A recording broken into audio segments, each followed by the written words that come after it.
One day you'll realize that the real battle of life isn't out there in the economy or in politics or in all this new technology. The real battle is much closer. It's right here in the philosophy that guides each day. See, everyone has one. Even if they've never written it down, even if they've never thought about it carefully. Everyone is carrying around a set of beliefs, ideas, assumptions, a philosophy about money, about work, about relationships, about health, about time. And that philosophy quietly shapes the course of their life. Now here's the problem. Most people inherited their philosophy by accident. They picked it up from the neighbors, from television, from a careless teacher, from a discouraged friend. They collected bits and pieces over the years, never questioned if it was serving them well, like picking up old hand-me-down clothes and just wearing them without ever asking if they fit. And because the philosophy is invisible, it's easy to ignore. If someone is overweight, we can see that. If someone is broke, we can see that. But what caused it? Behind the condition is a philosophy at work. Behind the paycheck is a philosophy. Behind the health or lack of it is a philosophy. Yet most never stop to examine it.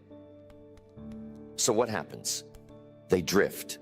They let circumstances decide. If the wind blows one way, they go with it. If it blows the other way, they go with that too. No rudder, no compass. And after years of drifting, they end up far from where they ever imagined they would be. They wonder, how did I get here? But the truth is, the philosophy they were living by decided it for them. The danger of neglect is subtle. No one fails overnight. Failure is small errors in judgment, repeated every day. Ignoring good advice, wasting an hour here, an hour there, spending more than they earn, eating what they know isn't good, trusting the wrong voices, just little decisions guided by a weak philosophy. But add them up over 5 years, 10 years, and the gap is wide. It's a bit like a farmer planting seeds without paying attention. If you plant the wrong seeds by mistake, the ground won't argue. If you neglect planting altogether, nature will still grow something. And you'll have a field you didn't want, or even worse, a field full of poisonous weeds. Life works the same way. If you neglect to design your philosophy, you'll still harvest. But it won't be what you hope for. The problem is simple but profound. Most people never consciously build a philosophy that can take them where they want to go. They let it be shaped by chance instead of choice. And that is why they wake up frustrated, year after year, wondering why progress seems so slow, why opportunities seem to slip by, why the results don't match the effort. That's the problem. A philosophy by default instead of a philosophy by design. If the problem is drifting on a philosophy by default, then what's the alternative? It's to build one by design. To sit down and consciously decide what ideas you will live by, what rules you will play by, what principles will govern your choices. That's the flip side. On one side is neglect, letting chance and circumstance shape your thinking. On the other side is intention, choosing a philosophy strong enough to carry you to where you want to go. See, a sound personal philosophy is like a set of blueprints. Imagine a builder who shows up to the site without a plan. He's got bricks, he's got lumber, he's got tools, but no design. What will the house look like? The answer is, it will look like a mess. He'll build one wall here, another wall there, tear something down, try again, and never really create what he wanted. That's how most people live their lives. Plenty of effort, but no clear design. Now, what about the builder who studies a set of blueprints? Every wall, every window, every door has been thought through ahead of time. When he picks up a hammer, he knows why.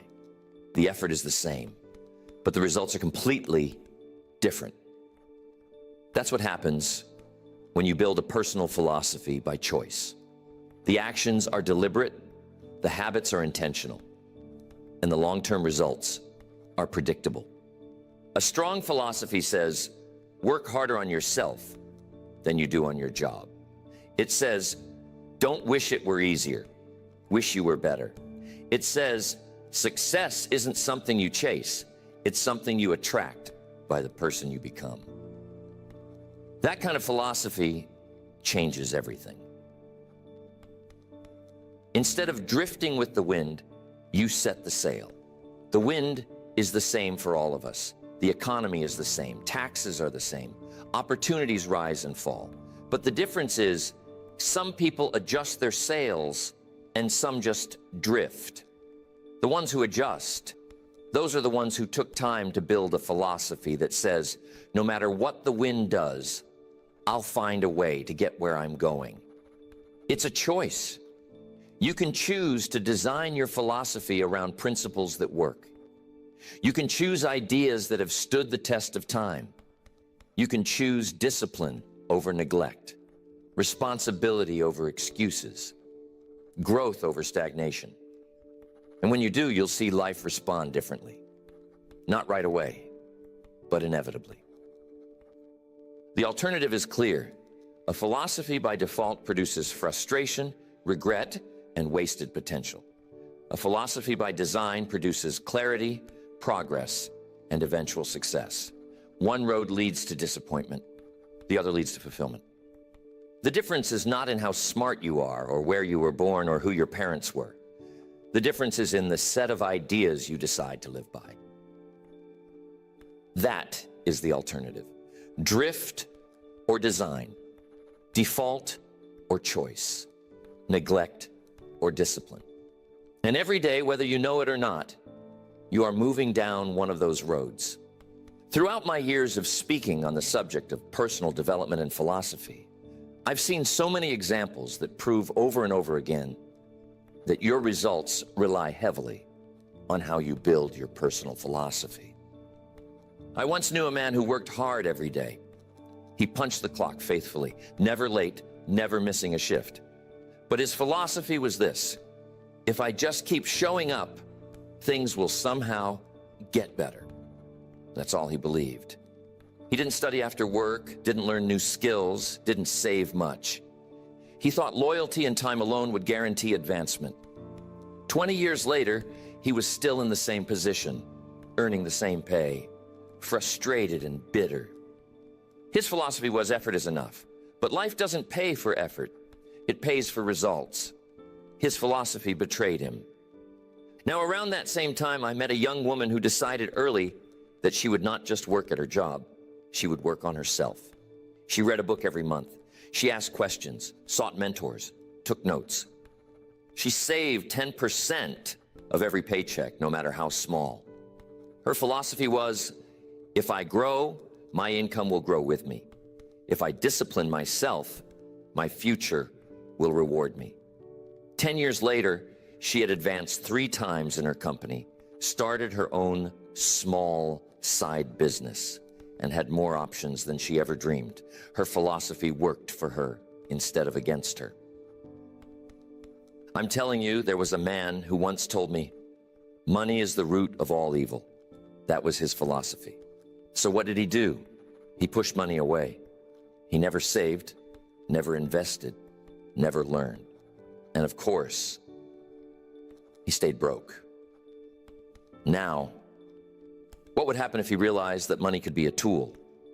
What if he realized that it can build, it can bless, it can create? What if his philosophy made him curious, disciplined, careful? I'm not a gambling man, but I'd be willing to bet that he'd end up wealthy. And not just in money, but in influence and the ability to help others. See how it works? 2 people, same circumstances, yet their philosophies put them on different paths. One path leads to scarcity, the other to abundance. One leads to bitterness, the other to joy. And it all started with a simple idea they chose to live by. The stories change, but the principle never does. Philosophy makes the difference. The true test of philosophy isn't what happens in a week or a month. It's what happens over years. Because philosophy compounds. Just like money in the bank, ideas gather interest. If they are good ideas, they build a fortune of results. If they are poor ideas, they build a mountain of regret. Two young men start out the same age, same background. That's the beginning of design. You don't need to throw everything away. You just need to examine it. Some of your ideas are strong. Keep them. Some are weak. Replace them. And some are missing altogether. Go get them. Because life doesn't require perfection, but it does require correction. And philosophy is where correction begins. Maybe your family never taught you the importance of saving. You can choose to adopt that philosophy now. Maybe your friends never encouraged you to read and learn. You can choose to start that habit now. Maybe you believed until now that circumstances control you. You can choose today to believe that your choices are stronger than your circumstances. That's the invitation. And understand, choosing doesn't mean it changes overnight. No, philosophy works like the seasons. You plant it, you water it, you cultivate it. Over time, it grows into a harvest. So don't get discouraged if the first month feels the same. Just keep feeding your mind good ideas. Keep practicing small disciplines. Keep rejecting weak thinking. The seasons will eventually reward the farmer who plants wisely. I invite you to imagine 5 years from now. If you keep living by your current philosophy, where will you be? Now imagine if you redesigned it, if you filled your mind with the best ideas, lived with discipline, practiced responsibility. Where would that take you? The difference is clear, and the decision belongs to you. And it really is that simple. You just have to choose. Choose discipline over neglect. Choose responsibility over excuses.